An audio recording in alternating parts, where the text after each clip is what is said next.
Pastor Keithion Shepherd of Word of Life Fellowship in Desert Hot Springs. Yeah.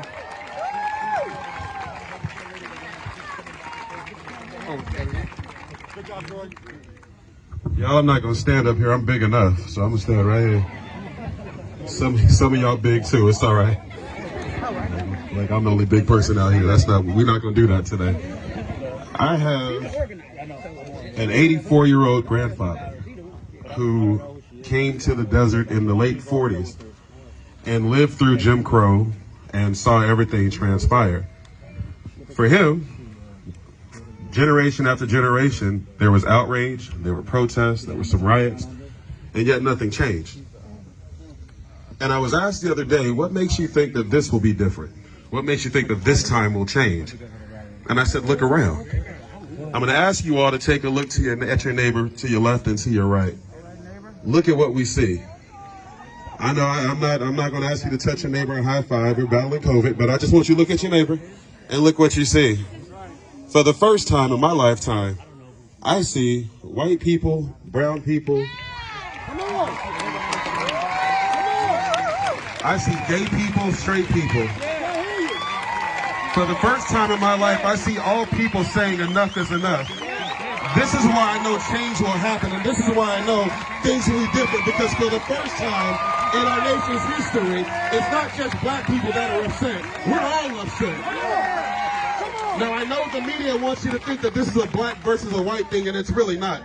This has nothing to do with black v. white. This is good versus evil. This is the heart of God versus the heart of Satan. This is the just crying out for the injustices.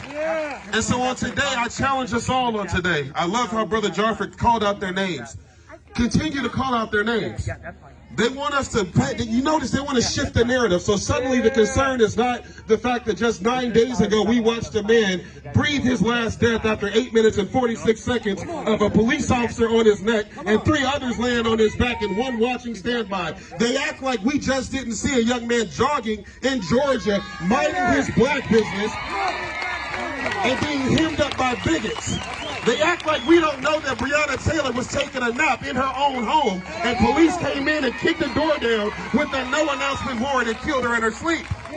And so instead of having us focus on that, they want us to focus on the looters. I refuse to buy into that narrative. I refuse to allow them to shift the goalposts. I refuse to allow them to act like these 3 black lives simply did not matter. And so today, here is the challenge for us. Protest is not just signs and marches. Protest means taking action to speak up against something that's not quite right. And so after these protests, they are counting on the fact that we will not go vote. After these protests, they are depending on the fact that we won't show up to jury duty. After these protests, they're depending on the fact that we won't get involved in our communities. I came to let them know on today the devil is a liar and the father of them all.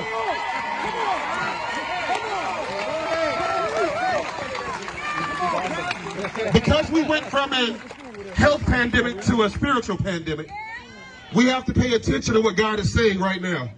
And Pastor Obed so eloquently let us know what God was speaking, and I just want to jump on his back real quick, and I can't do it physically because I don't know if he can hold me, but spiritually, he's a giant, so I'm going to jump on his back spiritually, and I'm going to tell you what God said in the book of Amos. And here we go. It says, do you know what I want? This is God speaking.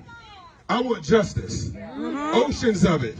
I want fairness, rivers of it. That's what I want. That's all I want. God is not looking for a Republican or a Democrat. He's not looking for a black or a white. He's not looking for a brown, or he's not looking for anything else other than a heart for him that says, I'm going after justice, regardless of who I offend, regardless of who gets upset, regardless of who has to get mad about it. I want justice.